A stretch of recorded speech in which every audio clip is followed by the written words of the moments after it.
저희 다시 한번 인사할까요? 좋은 아침입니다. Good morning, everyone. 네, 먼저는 부족한 자를, 부족한 종을 이 자리에 세우신 하나님께 영광 돌립니다. 먼저 우리 본문을 살펴보기에 앞서서 오늘 설교 질문으로 시작하고자 합니다. 여러분들은 순종하는 삶을 살고 계십니까? 질문은 조금 달리 해볼까요? 어떤 마음으로 순종을 하고 계십니까? 우리가 예수님을 구주로 영접하고 살아가는 삶의 순간순간에 우리는 다양한 선택들을 하게 됩니다. 그 가운데 어떤 마음으로 순종의 선택을 하고 계십니까? 스스로 한번 답변해 보시기 바랍니다. 답변을 하셨나요? 이제 그 답변을 잘 가지고 오늘 본문을 살펴보면서 여호수아와 이 이스라엘 민족들의 그 순종의 자세가 우리들에게도 있기를 정말 주님의 이름으로 축복합니다. 아멘.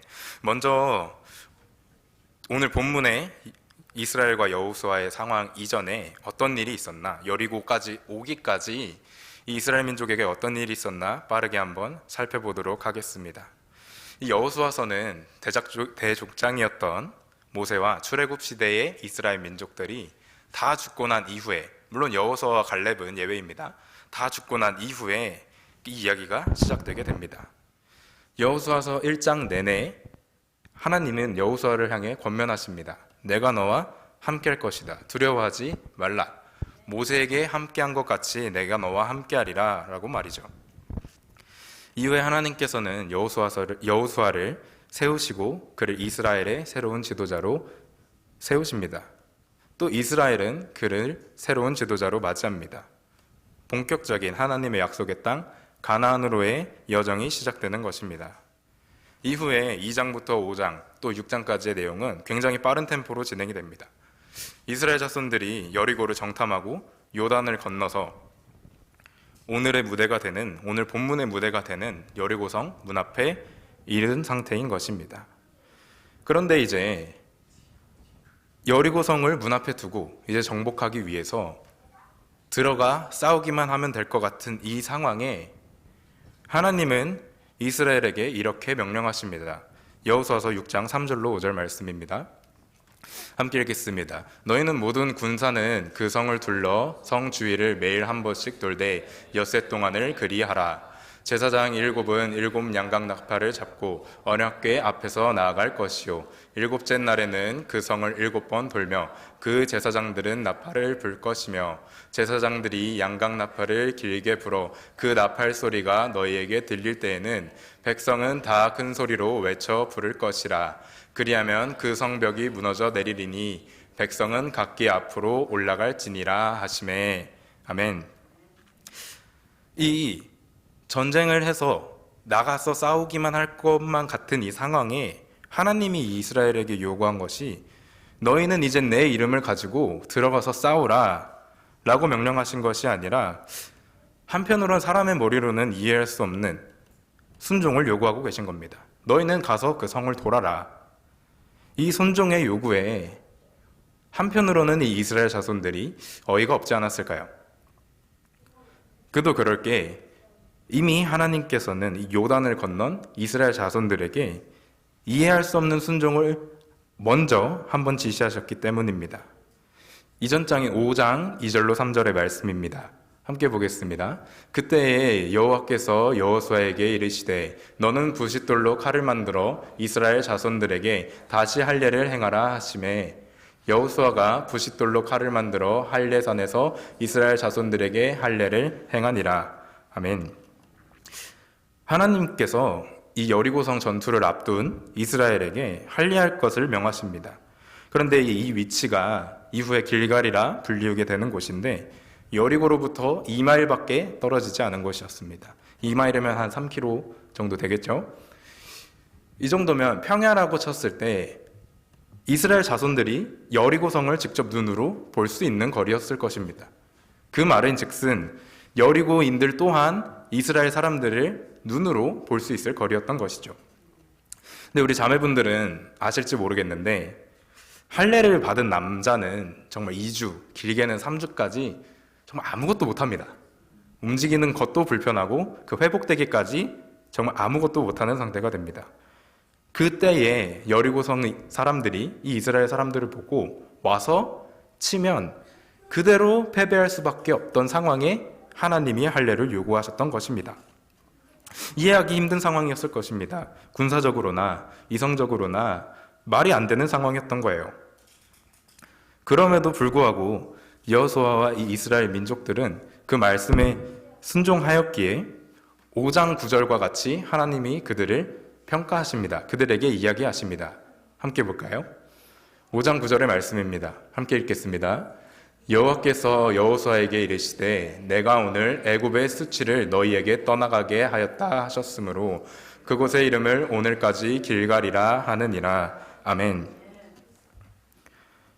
이렇듯이 하나님이 이제 이 이스라엘 민족들을 보고 너희에게 이 애굽의 수치가 없다. 여기서 이 애굽의 수치가 이전 이스라엘 세대에 애굽에서 나왔던 그때부터 광야에서 믿음 없었던 그것이 너희를 떠났다. 이런 말씀을 하나님께서 이스라엘 민족에게 해주신 것입니다. 그래서 이제 하나님의 보호도 받았고 하나님께 인정을 받은 이 이스라엘 사람들이 요즘 표현으로 우리들이 이제 국뽕에 차오른다 그러죠. 하나님 뽕으로 가득 차 있었을 거란 말입니다. 그들이 광야를 지나며 부모님 세대에서 들어왔던 하나님의 홍해를 가르친 이야기, 그것이 비슷하게 하나님이 요단을 가르쳤고 또 이런 패배할 수밖에 없는 순간에 하나님이 지키심을 직접 경험한 것이었으니 말입니다. 이제 이스라엘 자손들은 하나님 저희 순종도 했고 하나님이 함께 하시니까 어떤 명령이든 따르고 싸워 이겨내겠습니다. 이런 마음가짐이었을 거란 말이죠. 그 순간에 하나님이 앞선 6장의 말처럼 너네 싸우지 말고 성을 돌아라 라고 명령을 하시니 한편으로는 이스라엘 사람들의 힘이 쭉 빠지지 않았을까요? 10절의 말씀입니다. 함께 읽겠습니다. 시작. 여호수아가 백성에게 명령하여 이르되 너희는 외치지 말며 너희 음성을 들리게 하지 말며 너희 입에서 아무 말도 내지 말라. 그리하다가 내가 너희에게 명령하여 외치라 하는 날에 외칠지니라 하고, 이런 앞서 말씀드렸던 이스라엘의 현신들을 쭉 생각해 봤을 때 생각하면서 제가 이 말씀을 처음 묵상했을 때 이런 생각을 했습니다. 10절에 여호수아가 이처럼 아무 소리 내지 말라고 한 것이 분명히 이스라엘 민족들 가운데 불평할 사람이 있었을 것이기 때문이다 였습니다. 저와 여러분이야 여리고성이 어떻게 무너질지 알고 있기 때문에, 여리고성의 엔딩을 알고 있기 때문에 하나님이 여리고성을 무너뜨리실 건데 그것을 순종하는 게 어려운 일인가 생각할 수도 있지만, 이스라엘 사람들 입장에서 다시 한번 생각해 봅시다. 먼저 그들은 하나님이 성이 무너질 거야 라고는 알려주셨지만 어떻게 무너질지 아직 몰랐습니다.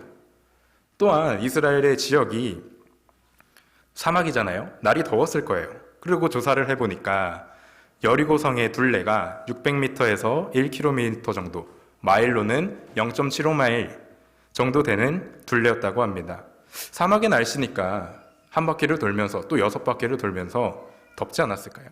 짜증이 날 수 있지 않았을까요? 또한 그 도는 성벽 위에 여리고 사람들이 과연 가만히 있었을까요? 처음 하루 이틀이야 전쟁의 나팔을 불고 성을 돌고 있는 이스라엘 사람들을 보며 두려워했을 수 있겠죠. 근데 하루 이틀이 지나고 3일 4일째 되는 날에 저 사람들 뭐 하는 거지? 그 위에서 조롱할 수도 있지 않았을까요? 이런 상황만 놓고 봤을 때 이스라엘 사람들은 불평하기 딱 좋은 상황이잖아요. 그래서 여호수아가 이들에게 불평하지 말 것을 명령한 것이겠죠. 그렇지만 이런 이해할 수 없는 하나님의 방법에 불평하지 않고 순종함으로 여리고성 전투에서 승리하였다. 사람이 이해할 수 없는 방법으로 하나님이 그 약속을 이루신다. 그렇기에 우리도 하나님 앞에 합리적인 선택을 요구하는 것이 아니라 불평되고 이해되지 않을지라도 순종함으로 하나님을 바라보자. 아멘. 사실 이렇게 오늘 설교가 끝날라 그랬습니다. 그런데 계속해서 오늘 본문의 말씀들을 묵상하다 보니까 제 성경 옆에 이제 관주 노트라고 하나요, 한국어로. 이제 사이드 노트들이 있는데 거기에 참고하면 좋은 히브리어 원어 이런 것들이 적혀 있더라고요. 그래서 그것들을 읽다 보니까 그 단어들의 원어들이 눈에 들어오기 시작했습니다. 그래서 이 원어들의 뜻을 가지고 본문을 다시 묵상하다 보니 특히 10절에 여호수아의 말의 뉘앙스가 다르게 해석되기 시작했습니다.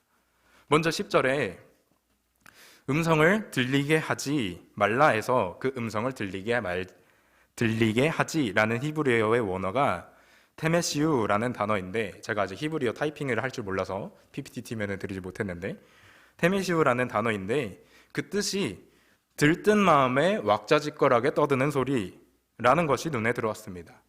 그래서 다른 성경의 번역들은 어떻게 표현을 했나 찾아보니 개역 한글본에 이 표현을 들레다, 너희의 음성을 들레지 말며 라고 표현을 하셨더라고요. 근데 이 들레다라는 표현, 한국어가 얼마나 어렵습니까? 저도 뜻을 몰라서 또 찾아보니 이 들레다라는 표현이 야만스럽게 떠들다 라는 뜻인데, 이게 목적 없이 그냥 시끄럽게 떠드는 것이 아니라 흥분돼서 설레서 들뜬 마음에 시끄럽게 떠드는 소리라는 것입니다. 왜 저희도 신나서 재밌는 주제로 대화를 하다 보면 자연스럽게 소리가 커지잖아요. 그런 느낌입니다. 또 외치지 말며 또 외치라 이렇게 써있는 구절의 원어가 루아라는 표현인데 뜻이 귀청이 떨어져 나가도록 소리 지르다 라는 뜻을 가지고 있는데, 이 또한 그저 시끄럽게 떠드는 소리가 아니라, 시끄러운 소리가 아니라 긍정의 의미를 내포하고 있는 소리라는 것이었죠. 기쁨의 환호성을 지르는 것. 그래서 이 단어가 더 크게 확대돼서 해석되면 개선가로도 해석이 된다는 것이었습니다. 개선가가 무엇입니까? 승리한 사람들이 부르는 노래인 것입니다. 이를 미루어 볼 때 이스라엘 자손들과 여호수아의 마음 가운데는 하나님께서 이미 그들에게 승리를 확증시켜 주셨던 거예요. 그들이 정탐을 마치고 여호수아에게 보고했던 말들을 우리 함께 보도록 하겠습니다. 여호수아 2장 24절의 말씀입니다. 함께 읽겠습니다. 시작. 또 여호수아에게 이르되 진실로 여호와께서 그 온 땅을 우리 손에 주셨으므로 그 땅의 모든 주민이 우리 앞에서 간담이 녹더이다 하더라. 아멘. 이게 여호수아의 고백이 아닙니다.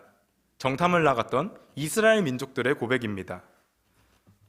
이처럼 이스라엘의 민족 또 여호수아의 마음 가운데에 하나님이 승리를 주실 것이라는 확신이 이미 있었다는 것입니다.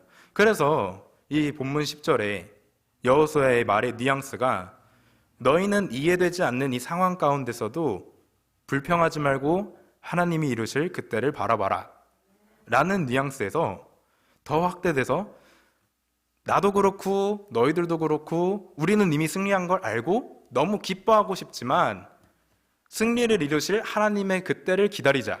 그리고 하나님이 승리를 선포하시는 그때에 우리가 하나님과 함께 승리를 선포하자 라는 뉘앙스로 해석이 또 저에게 다가왔습니다. 여러분들은 어떠신가요? 이스라엘 자손들은 충분히 불평할 수 있었을 것입니다. 그러나 그들이 불평하려는 마음보다 앞섰던 것이 하나님이 주실 그 승리를 기대하는 마음이 아니었을까요? 근데 제가 이렇게 얘기하면 누군가는 그때는 하나님이 직접 요단강도 가르시고 눈에 보이셨잖아요 라고 반문하실지 모르겠습니다. 그러나 현대를 살아가는 신약시대를 살아가는 우리들에게 하나님이 예수님을 통해 또 말씀을 통해 우리들에게 확증시켜 주신 약속과 승리가 있지 않나요?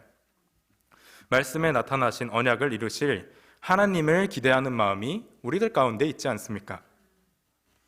우리는 삶을 살아가면서 여리고성과 같은 문제들을 마주합니다. 누군가는 이미 마주하고 계실 거예요. 그리고 그 문제들 가운데 순종의 선택이 때로는 아픕니다. 이해가 되지 않습니다. 기도를 하는데 열어주시는 그 상황들이 이게 맞나? 생각이 들 때도 있을 것입니다. 그러나 그 상황에 순종하는 우리들의 마음 가운데에 하나님, 그럼에도 불구하고 내가 하나님께 순종합니다. 현실에 불평하지 않겠습니다.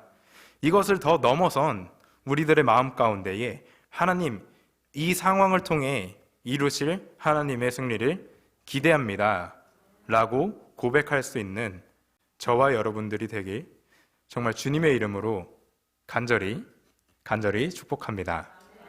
아멘.